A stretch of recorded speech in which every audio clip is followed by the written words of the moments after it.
மாண்புமிகு முதல்வர் அவர்களுக்கும் மாண்புமிகு துணை முதல்வர் அவர்களுக்கும் கல்வித்துறை அமைச்சர் அன்பில் அவர்களுக்கும் மற்றும் அமைச்சர் பெருமக்கள் பெரியோர்கள் அனைவருக்கும் என்னுடைய வணக்கம். கல்வியை பற்றி நான் நிறைய யோசிச்சிருந்தேன், பட் சில கருத்துக்கள் மட்டும் சொல்லலாம்னு நினச்சிக்கிட்டு இருக்கேன். கல்வியை பற்றி 2000 வருடங்களுக்கு முன்னால் ஒரு பாண்டிய மன்னன் அவர் ஒரு பாடல் எழுதியிருக்கிறார். இதில் பாலகிருஷ்ணன் ஐயா பல இடங்கள் அதை பற்றி பேசியிருக்கிறார். அதோடைய கடைசி 4 வரிகள் ரொம்ப முக்கியமானது. வேற்றுமை பொருந்திய நாற்பால் உள்ளும் கீழ்ப்பால் ஒருவன் கற்பின் மேற்பால் ஒருவனும் அவன் கண் படுமே அப்படின்னு சொல்றார். கல்விக்கு 2 குணங்கள் இருக்கு. அதில் ஒரு குணம் இப்போ இவர் சொல்றது. அது என்ன குணம்னா, கல்வி கீழே இருக்கிறவன் கற்ற பின்னாடி மேலே இருக்கிறவனும் அவனை மதித்து அவனோடு சேர வேண்டிய கட்டாயத்தை ஏற்படுத்தும். இது முதல் காரணம். 2வது, கல்வி என்ன செய்யும் அப்படின்னா, அதை எழுதிட்டே வந்திருக்கேன்.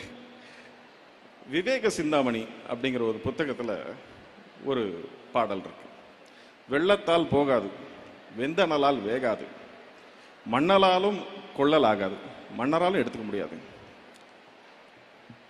கொடுத்தாலும் நிறைவொழிய குறையாது. அது என்னன்னா, நம்ம எதுக்கு படிக்கிறோம்? படித்து நல்ல வேலைக்கு போய் சம்பாதிச்சு குடும்பத்தை காப்பாற்றி அப்பா அம்மாவை காப்பாற்றி குழந்தைங்களை காப்பாற்றுறதுக்காக போகிறோம். அதை நான் ஒரு வேளை என்னால் முடிஞ்சு நான் ஒரு 1 கோடி ரூபாய் யாருக்கோ கொடுத்தேன்னா அவங்களால சந்தோஷமாக வாழ்ந்துட முடியும். ஆனால் என்கிட்ட அந்த 1 கோடி ரூபாய் இருக்காது, ஏன்னா நான் அதை கொடுத்துட்டேன். ஆனால் கல்வி இருக்கு இல்லையா, அதை வைத்து நாம் கற்று நாம் பணம் ஈட்டும் பொழுது அந்த கல்வி என்னையும் அறிவாளியாகவே வைத்திருக்கும், அதை வாங்குபவரையும் அறிவாளியாக வைத்திருக்கும். என்னிடம் இருக்கும் கல்வி அவருக்கும் போய் சேரும், அவரை எனக்கு சமமாக மாற்றும் அல்லது என்னை அவருக்கு சமமாக ஏற்றும். இதனால தான் கல்வியை கற்கக்கூடாதுன்னு பழங்காலத்திலிருந்து இன்னைக்கு வரைக்கும் தடுத்துக்கிட்டே இருக்காங்க. இது ரொம்ப ரொம்ப முக்கியமான பாயிண்ட். கற்றுக்கிட்டு வந்திருந்த நாம ஏன் நடுவில் கல்வி இழந்தோன்றதை யோசிக்கணும். 2 விதமான கருத்தியல்கள் இருக்கு கல்வியை சார்ந்து. ஒன்று திராவிட கருத்தியல், எல்லாரும் படிக்கணும், எல்லாரும் அறிவாளியா இருக்கணுங்கிறது. இதை இப்போ நான் சொன்னேன் இல்லைங்களா, இந்த பாண்டிய நெடுஞ்செழியன் காலத்திலிருந்து போன செஞ்சுரியில் இருந்த பாரதியார் வரைக்கும் அவர் கூட சொல்லியிருக்காரு, அன்ன சத்திரம் 1000 நாட்டலும் ஆலயம் 10000 கட்டலும் அப்படின்னு சொல்லி அதோடைய எண்டில் என்ன சொல்லியிருக்காருன்னா, இந்த பல புண்ணியங்களை தாண்டி கோடி மடங்கு பெரிய புண்ணியம் ஆங்கோர் ஏழைக்கு கல்வி அறிவித்தல்னு சொல்லியிருக்கிறார். அப்படிப்பட்ட ஒரு புண்ணியமான செயல் கல்வி அறிவிக்கிறது. இப்போ ஆரிய கருத்தியல்ல என்ன நடந்திருக்குன்னா, கற்கணும்னு ஆசைப்பட்ட ஒரு பையன் போய் ஒரு ஆசிரியர்கிட்ட கற்கணும்னு கேட்டபொழுது, நீங்க எந்த ஆளுன்னு கேட்டு உனக்கு சொல்லித்தர மாட்டேன்னு அனுப்பிச்சிட்டார்.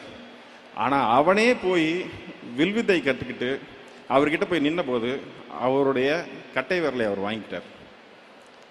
அவர்கிட்ட போய் கர்ணன் பின்னாடி கத்துக்கணும்னு நினைச்ச பொழுது கர்ணனையும் நீ என்ன ஆளுன்னு கேட்டு அனுப்பிச்சிட்டார். அவர் கிருபாச்சாரியார்கிட்ட போய் கேட்ட பொழுது அவர் கேட்கும்பொழுது இல்லை நான் மேட்டுக்குடின்னு சொல்லி அவர்கிட்ட தொழில் கற்றுக்கிட்டார்.